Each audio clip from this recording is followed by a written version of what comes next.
tell me, what do you think it makes you a good fit for the chairmanship at this point in time? Because Frank is gone, and because of the rapidly changing demographics both in Orange County, statewide and nationally, this is a huge opportunity to redefine what the DPOC is and to make it a home for the social justice movement. And I think that I can do this job because I have done exactly this job. Starting in '95, I became the chair of ECHO, the federal and state LGBT, HIV, and Women's PAC. And over 15 years, I put a face on a neglected and brutalized community. And one meeting at a time, taught people our message, taught our concerns, listened to their concerns, made the contacts, found the common ground, and in the process raised $2 million doing it. And I really think that is exactly what we need here in Orange County with the DPOC. All these massive amounts of new Democrats and the declining states need to know that this is their home. The party is their home, and that there is common ground. And we're going to disagree on things, but all of the important social justice movements need to come to the party. It's the only institution in the county that's truly progressive grassroots. You don't have to be in a union, you don't have to pay dues, you don't have to give or get so much money to sit on a board. You just have to roll up your sleeves and work with other people who believe that equality is what it's all about. I've done that, and I can do it again for this party. What is it about your personality you think that, I was talking to somebody in the crowd that was telling me Jeff knows just about every constituency in the party, has relationships there.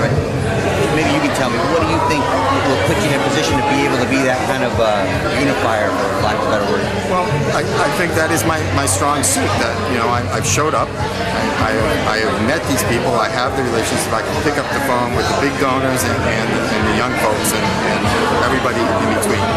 And I understand that there are internal struggles within labor and between environmentalists and labor. I understand that we're not going to agree, but because I have these established relationships and get along with most folks in the progressive movement, I think that I'm a good unifier. I think that Henry is incredibly good at what he does, but those skills are for political director, executive director. I don't have those skills, so if people want that, then they should go with Henry. What's that skill set?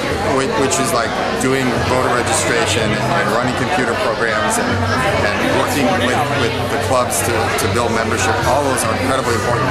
But we pay an executive director to do that.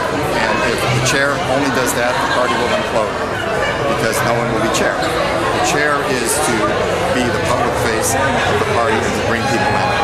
That's my skill set. And I'm ready to work hard and I've been a volunteer. I've never made a penny off this for 30-some years, and that's what I do. I show up, I volunteer my time, and I work hard.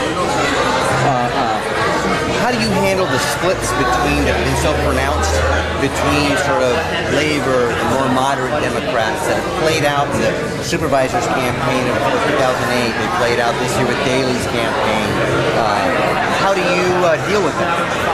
Well, I think first of all, you have to recognize that neither group is entitled to any position. They have to make their case for the public, and the voters will eventually decide. So in the end, once that process played out, and it was a tough one in Anaheim in '69, but it's the job of the chair and the party to support those that are Democratic office holders. So there have been people saying that I'm running so that labor can take over the party and get rid of Tom and Jordan, right? Well, nothing could be further from the truth. My job as chair is to give full-throated support for any Democratic office holder and to fend off people attacking them, because that makes us stronger, not weaker. Well, like this year we had the thing where the foundation backed, what was the race where it was the foundation, the Santa Ana mayoral race? They backed Miguel and the party backed David Benavides. Right. How do you deal with that kind of a situation when you're in that slot, if you are elected to be in that slot? Well, as chair, the Central Committee makes that decision. So whatever that decision is, it's my job to promote it and enforce it.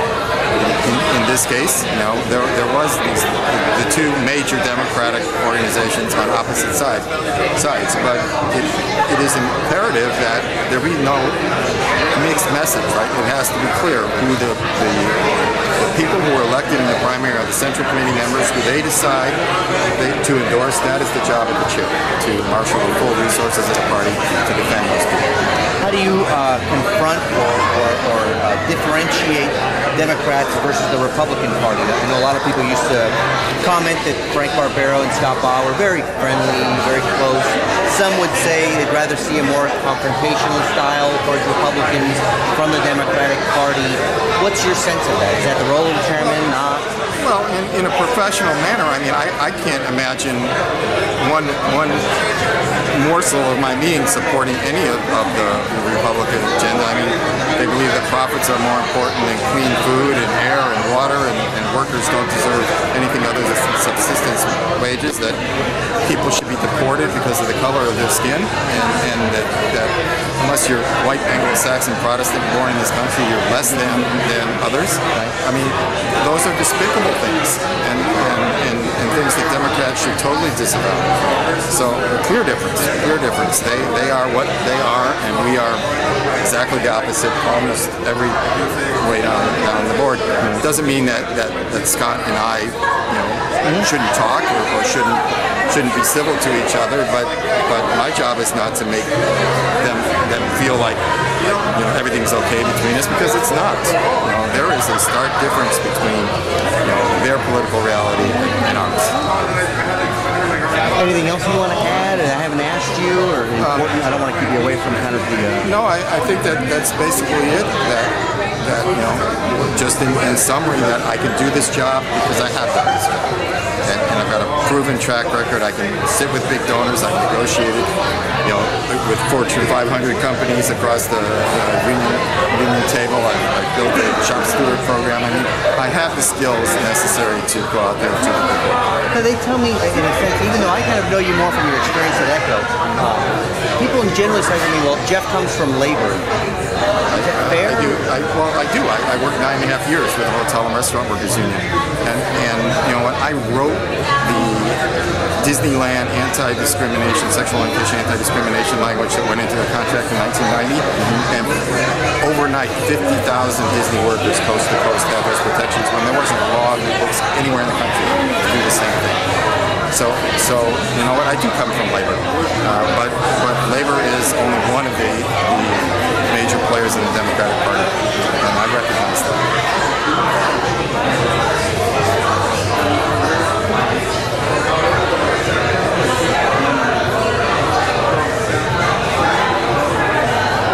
Can you tell me at all about your opinion about the campaign between you and Henry? I've heard from some people saying, "Oh, it's getting pretty heated. It's pretty intense." What's your sense of it? Well, I would say two things about that, and one is that at the same time, people are saying that this is not about who's qualified and who's not. It's about two people who are qualified that are just different, right? And I would agree with that. I respect Henry. I respect Henry's work.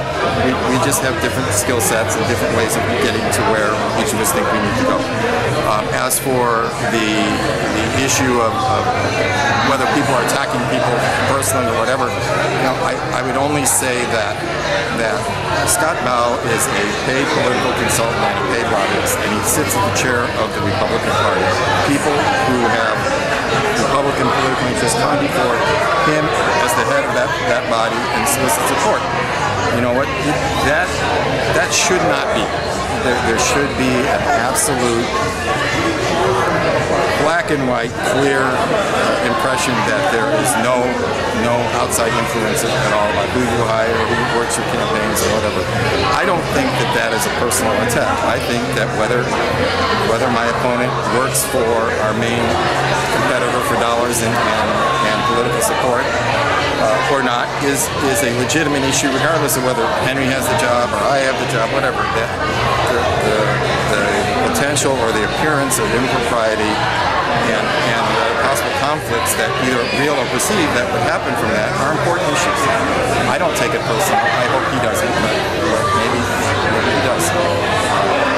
When you see the foundation as a competitor for funds for the party? Absolutely, absolutely. They're our number one competitor. They are, a self-selecting board of 20, so they don't get elected and whatnot, and they're not chartered with the state.